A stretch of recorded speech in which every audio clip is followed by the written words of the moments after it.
Mental health is often discussed in times of crisis, but a first-of-its-kind event in Rockford Saturday evening takes a different approach. WIFR's Madeline Korzeniewski shows us how State of the Mind Institute, a mental health nonprofit based in Rockford, turns awareness into celebration.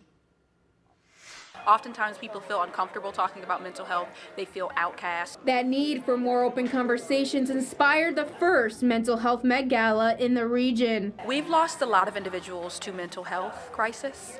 This is not an issue that is really talked about, especially when it comes to Black men. From 2024 to 2025, almost 30% of the people the Winnebago County Mental Health Board served were Black, compared to almost 52% for white people.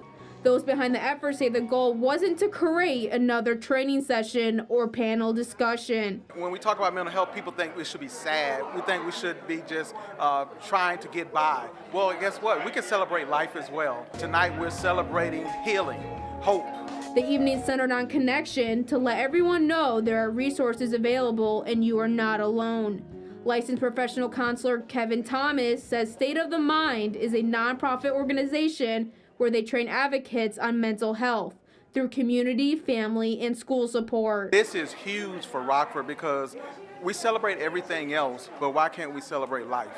Supporters hope the night leads to something bigger than a single event. Hopefully, collaboration, partnerships in the mental health, collaborating with public officials, with churches, with business owners, with other therapists. We want to have a partnership to where we can come and take our city back through healing and hope. In Rockford, Madeline Korzeniewski. The theme was chosen tonight to symbolize healing and personal growth.